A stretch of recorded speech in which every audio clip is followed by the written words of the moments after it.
July 7, 1968. Wells Restaurant, Harlem. Bumpy Johnson collapsed from a heart attack while he eating breakfast. He was 62 years old. 3 days later, his funeral drew thousands. Politicians, jazz musicians, community elders, and standing in the back, trying not to be noticed, was Frank Lucas. Frank hadn't been seen in Harlem for 3 years.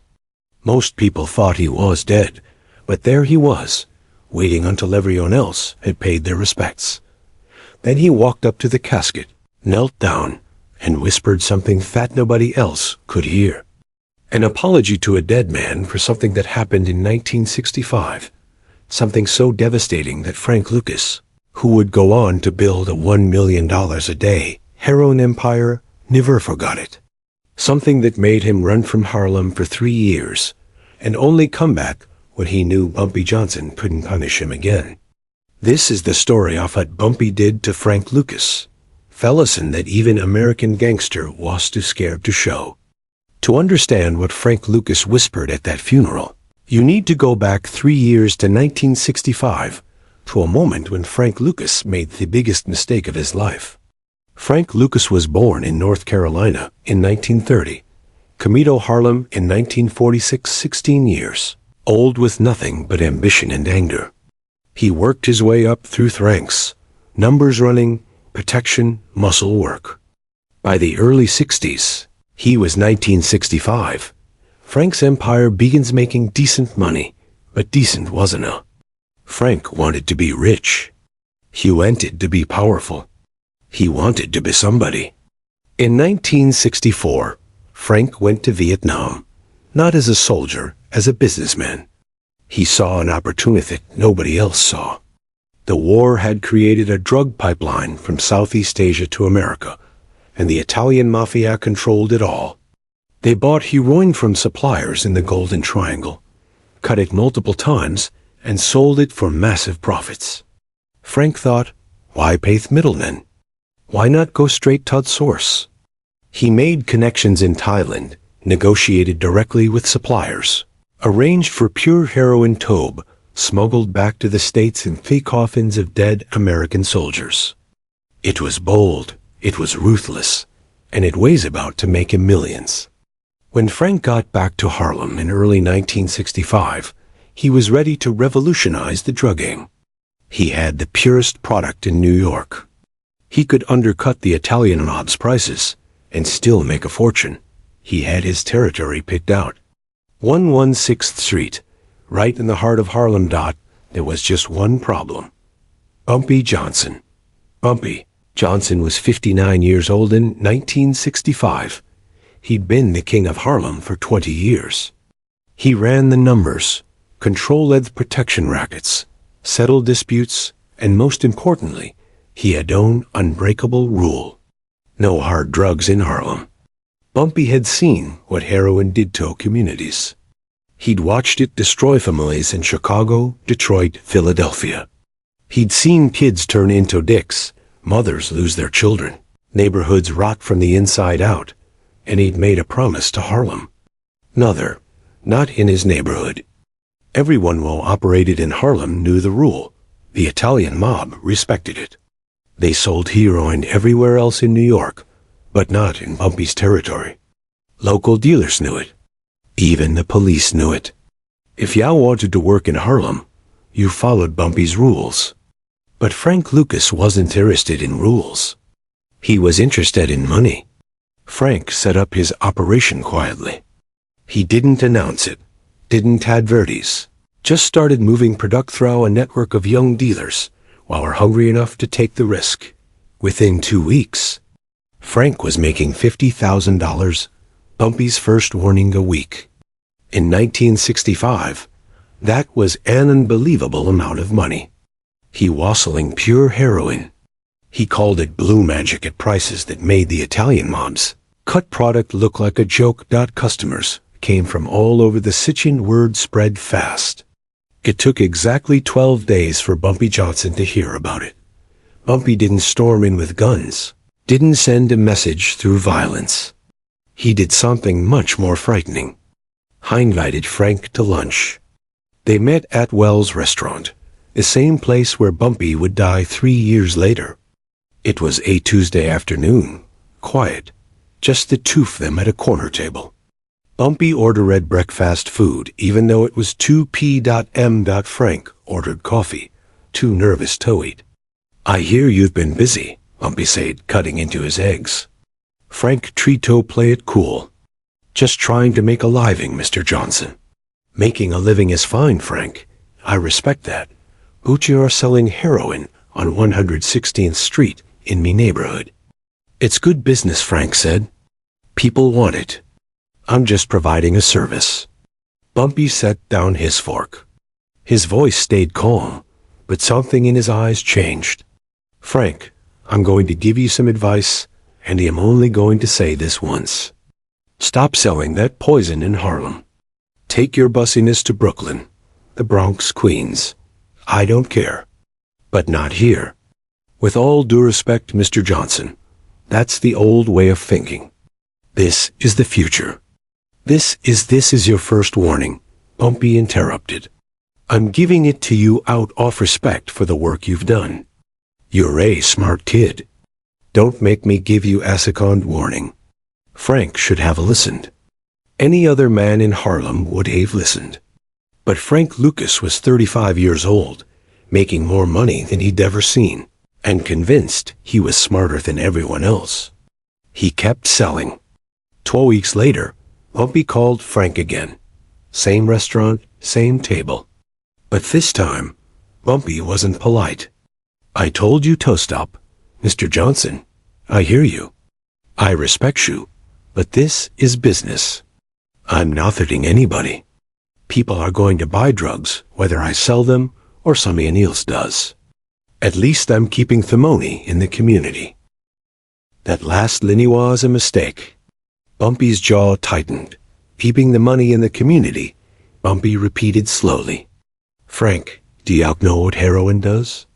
It doesn't just the second warning hurt the person using it. It destroys families. It turns mothers into addicts who can't take care of their children. It turns young men into thieves and killers. It hollows out neighborhoods from the inside. That's not keeping money in the community. That's burning the community down for profit." "That's their choice," Frank said. "I'm not forcing anybody. You're feeding poison to people who don't know better. And you're doing it in my neighborhood." "Your neighborhood?" Frank's voice had an edge. "Now, with all respect, Mr. Johnson, you don't own Harlem. Times are changing. The old rules." "The old rules," Bumpy said quietly, "are the only reason you're still breathing right now." Frank leaned back in his chair. "Is that a threat?" "No, Frank, it's your last warning. Stop now or you'll regret it." Frank Lucas walked out of that restaurant, convinced Bumpy Johnson was finished. Too old, too soft, too stuck in the past to understand that the game had changed. Frank went back to 116th Street and doubled his operation. Bumpy Johnson didn't believe in unnecessary violence. He believed in precision, in knowing exactly where to apply pressure to make a system collapse. Frank Lucas's operation depended on several key elements: suppliers, transportation, distributors, protection, and most importantly, trust. If any one of those elements differed, the whole thing would fall apart. Bumpy decided to make them all disappear. It started on a Monday morning. Frank's main heroin supplier in Thailand was a man named Chun Lai. Chen had a son studying at Columbia University in New York. The son had a gambling problem. He owed money to several bookies who worked for Bumpy Johnson. Bumpy made one phone call. Within 24 hours, all of Sean Leeson's gambling debts were forgiven, completely erased as a gift with a message. Bumpy Johnson is a friend of your family. When Shun Lee heard this, he understood immediately. This was a warning disguised as a favor. Bumpy was saying, I can reach your family anytime 7 days of destruction I want. I can help them or hurt them. Choose wisely. Sean Lee stopped taking Frank's calls. On Tuesday, Bumpy handled transportation issue. Frank was smuggling heroin in coffins of dead soldiers being flown back from Vietnam. It was a brilliant, terrible scheme. It required cooperation from several people. Military officials, mortuary workers, customs agents, people who were being paid off. Bumpy didn't try to pay them more. He didn't threaten them. He just made sure they understood something simple. The FBI was watching Frank Lucas. Not actively investigating yet, just watching. And anyone connected to his operation would eventually be connected to a federal case. Bumpy had a friend in the bureau, an agent named Turner, who'd grown up in Harlem. Turner didn't leak classified information. He just started asking questions, casual questions. You know anything about Frank Lucas? We've been hearing his name.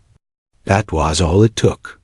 The military officials, the mortuary workers, the customs agents, they all stopped cooperating. The risk wasn't worth it anymore. By Wednesday, Frank couldn't get product into the country.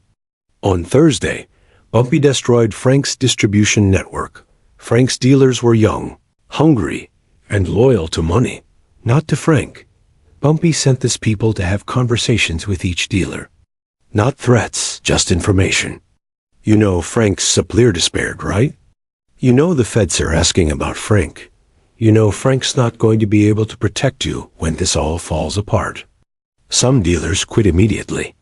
Others tried to hold out, but when they saw their colleagues walking away, they followed. Within 48 hours, Frank didn't have a single person willing to sell for him. By Friday, the money started disappearing. Frank had stash houses all over Harlem.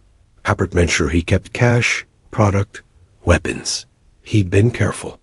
Only his most trusted associates knew the locations. But Bumpy knew people. He knew landlords, building superintendents, neighbors who paid attention, and he knew how to ask questions without asking questions. Bumpy's people didn't rob Frank's stash houses. They didn't break in. They didn't need to. They just made sure the right information got to the right people. Information about lease violations, fire code issues, suspicious activity that needed to be investigated. Within a week, police had raided 3 of Frank's locations. Not because they were targeting Frank specifically, but because anonymous tips had forced them to act. The cash and drugs were confiscated as evidence. Frank couldn't even claim it without incriminating him. By the following Monday, exactly a week after Bumpy had started, Frank Lucas's entire operation was gone. No suppliers, no transportation, no dealers, no money, no protection. And Bumpy Johnson hadn't fired a single shot, hadn't thrown a single punch, hadn't made a single direct threat. Frank Lucas sat in his apartment on Tuesday morning, staring at the phone. None of his people were answering. His supplier in Thailand had vanished. His dealers had disappeared. His stash houses were empty. He had $3,000 in his pocket. A week ago, he'd had hundreds of thousands of dollars. Now he had enough for a bus ticket. There was a knock on his door. Frank grabbed the gun from his nightstand, approached cautiously. Who 3 years gone is it? Delivery. Frank opened the door. A young kid, maybe 16, stood there with an envelope. This is for you, Mr. Lucas. Frank took the envelope. Inside was a single piece of paper with one sentence written in neat handwriting. You're still breathing. That's your only warning. Leave, no signature. But Frank knew who it was from.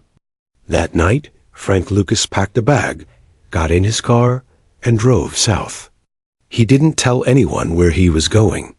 He didn't say goodbye. He just left. He ended up in North Carolina, back where he'd started. Held low, worked odd jobs, and tried to figure out what had happened. How had Bumpy Johnson destroyed everything with it ever confronting him directly? How had an old man with outdated IDs demolished a sophisticated drug operation in less than a week? It took Frank 3 years to understand. Bumpy didn't win because he was more violent.